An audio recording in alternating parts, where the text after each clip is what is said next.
Tristan Isolde, sebuah film drama garapan sutradara Kevin Reynolds dan rilis pada tahun 2006. Film ini menceritakan sebuah konflik asmara dari sepasang anak muda yang harus mengorbankan cintanya nih demi kepentingan kerajaan mereka.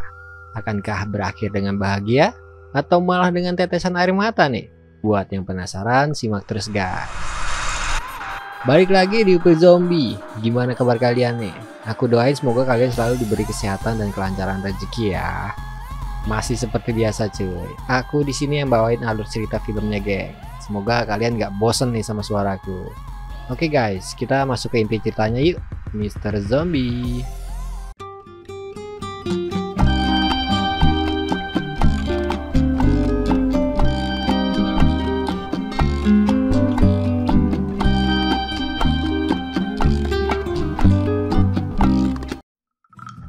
Berlatar di abad ke-8 setelah jatuhnya Kekaisaran Romawi, Irlandia sedang mendominasi bangsa lain dari segala aspek. Hal inilah yang bikin Lord Marquis dari Cornwall berencana menyatukan suku-suku di Inggris untuk melawan dominasi Irlandia tersebut. Tapi sayangnya saat perjanjian ini sedang dinegosiasikan, pasukan Irlandia menyerang untuk menggagalkan perjanjian ini. Banyak korban dari bangsa Inggris termasuk Tuan Kastil beserta istrinya tuh. Beruntung Lord Marquis berhasil menyelamatkan anak mereka walaupun harus kehilangan tangan kanannya. Dia pun membawa anak tersebut ke kastilnya di Cornwall. Anak itu bernama Tristan, pribadi yang tenang tapi berhati harimau. Waduh, gimana tuh?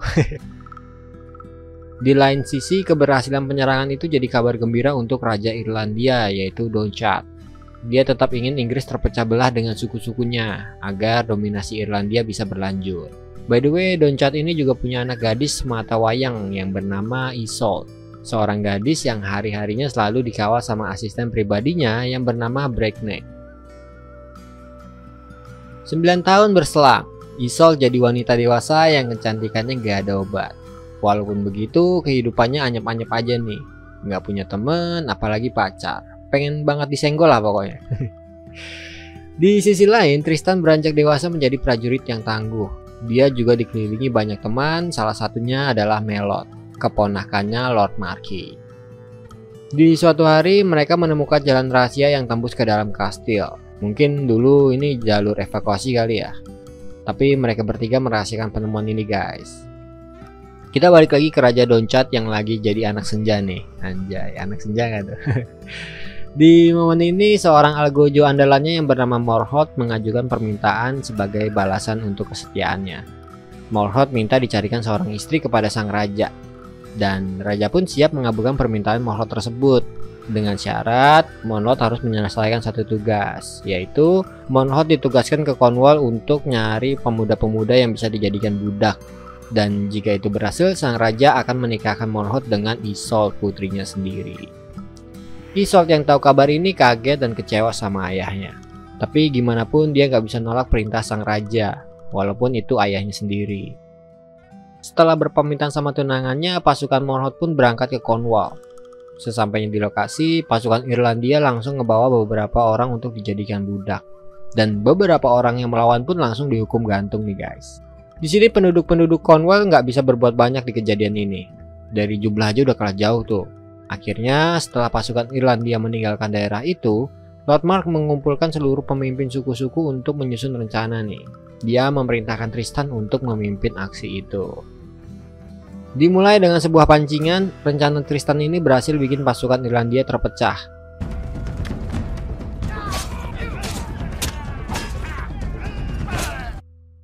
Setelah menaklukkan sebagian pasukan musuh, rombongan Tristan pun menyamar untuk mendekati rombongan utama. Dan setelah itu pertarungan sengit terjadi di sini nih. Yang singkatnya Tristan berhasil menumbangkan Morholt.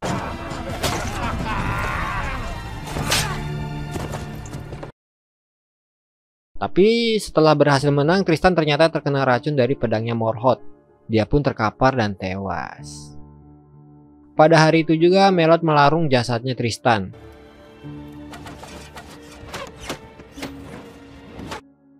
Dia juga mengeksekusi pasukan Irlandia yang tersisa dan melepaskan pimpinan pasukan itu sebagai pesan ke Irlandia agar tidak macam-macam dengan mereka. Setelah itu, Melot melaporkan kemenangan mereka ke Lord Marquis.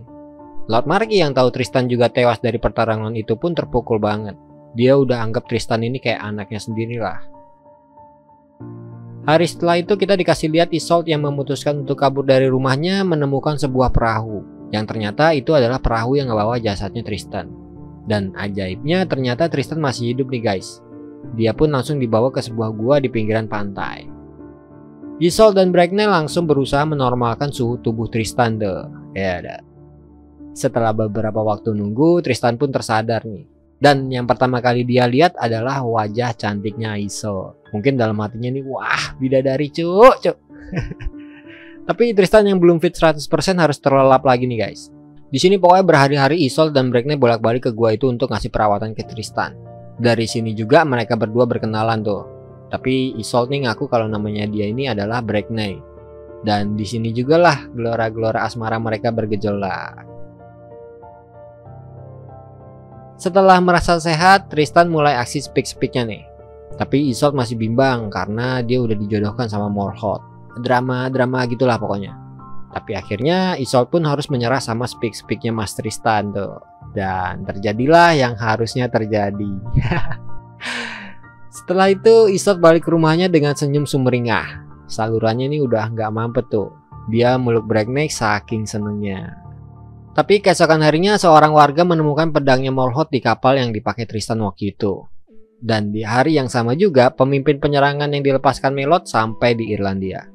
Isolde yang dapat kabar ini langsung ngabarin ke Tristan dan nyuruh dia cepet-cepet kabur. Di sini Tristan ngajak Isolde buat kabur bareng nih. Tapi Isolde nolak tuh. Aku raiso mas, biarkan waktu yang menemukan kita. Anjay. Tristan pun pergi sendiri cuy. Raja Donchat pun langsung ngabarin ke Isolde kalau Morholt tunangannya itu tewas di medan laga. Isolde pura-pura kaget dan sedih nih di sini nih. Ngelihat anaknya yang sedih kayak gini ya kan, dia berniat menyerang lagi nih. Tapi selagi dia ngebangun ulang pasukannya, dia pun menyusun siasat busuk nih. Dia mengadakan sebuah turnamen dan mengundang suku-suku di Inggris.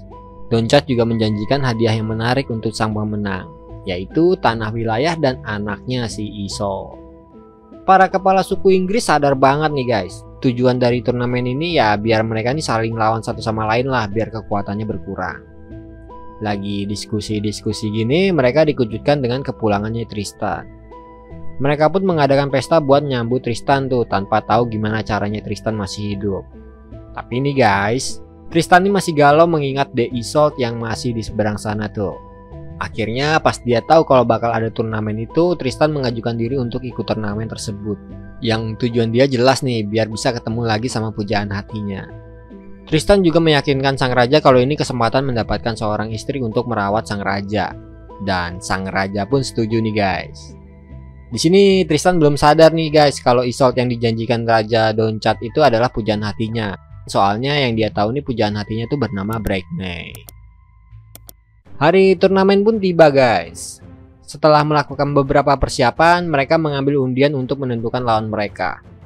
Di momen ini Isolde sadar kalau salah satu dari peserta adalah pujaan hatinya tuh. Deg-deg ser tuh pokoknya dia nih. Berharap pujaan hatinya nih yang menang.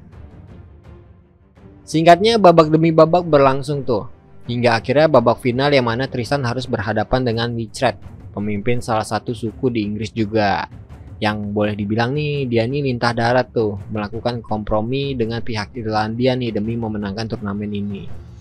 Tapi di final kali ini dia nggak berkutik melawan Tristan, yang akhirnya gelar juara pun direbut Tristan. Tristan pun menghampiri Donchat untuk mengklaim hadiahnya nih.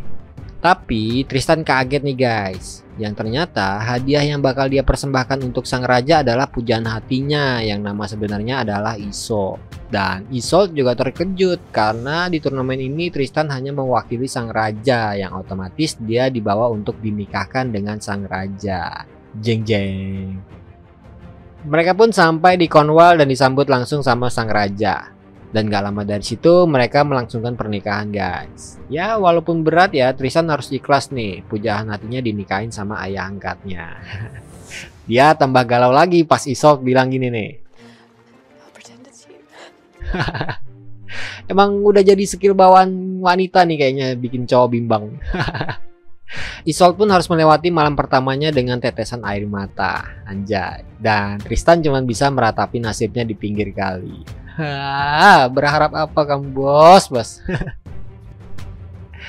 Hari demi hari pun berlanjut guys. Isolde yang hatinya ini masih buat Tristan pun ngedatengin Tristan tuh yang lagi berusaha buat move on. Intinya Isolde bilang,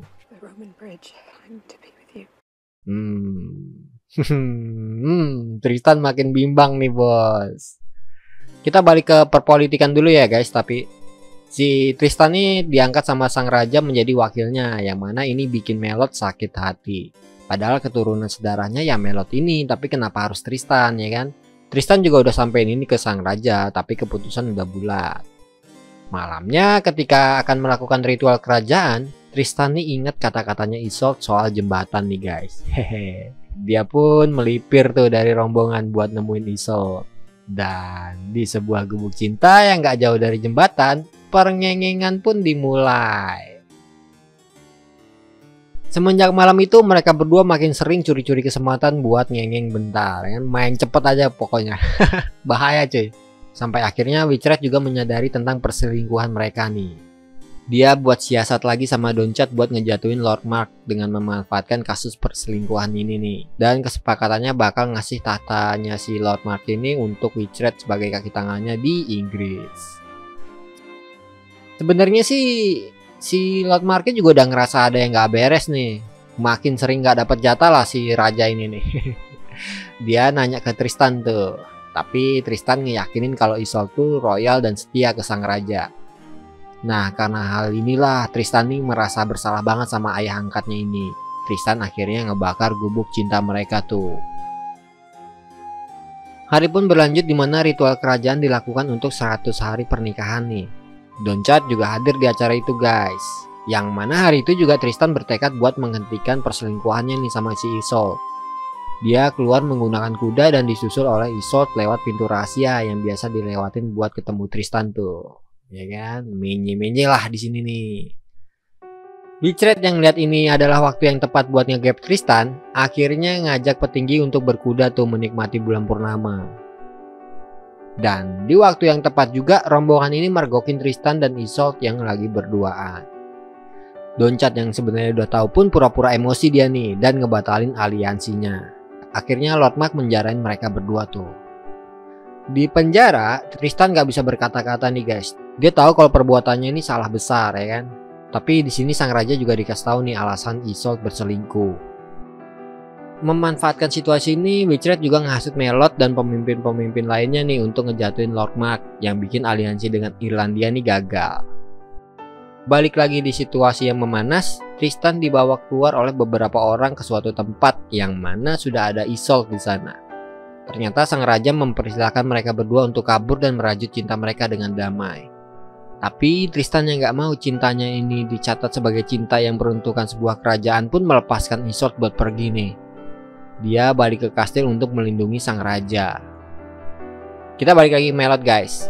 Dia ngebimbing Witchred lewat jalan rahasia untuk masuk ke kastil tuh. Tapi di tengah jalan dia malah dihajar sama anak buahnya Witchred. Dan mereka pun berhasil menyabotase pertahanan kastil dari dalam nih guys. Tapi Tristan yang sadar pintu rahasia terbuka pun masuk lewat jalur itu. Dia menemukan Melot yang menyesal dengan perbuatannya nih guys. Dan dengan tepat waktu juga Tristan berhasil menyusul pasukannya Witchred. Sang raja yang melihat Tristan bertarung mati-matian pun ikut bertarung nih. Yang mana singkatnya Witchred berhasil dikalahkan. Walaupun Tristan terluka berat akibat pertarungan itu guys. Akhirnya Tristan keluar ngebawa kepala si pengkhianat dan ngasih unjuk ke raja-raja Inggris yang di luar. Singkatnya dengan aksinya ini pemimpin-pemimpin lainnya nih tersadar nih. Mereka langsung memerangi pasukan Irlandia. Tristan dibawa oleh sang raja ke pinggir sungai dan disusul oleh Isolde.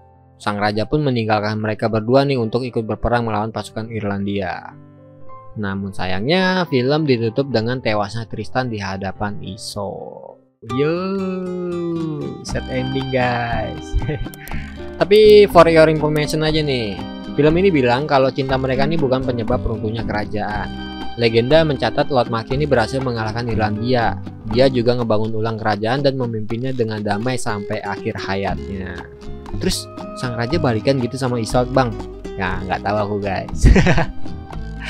Oke, segitu dulu ceritanya yang bisa aku bawain. Kurang lebihnya mohon maaf. Kesempurnaan hanya milik Tuhan. Tetap jaga kesehatan guys. Mobil zombie pamit. Ciao.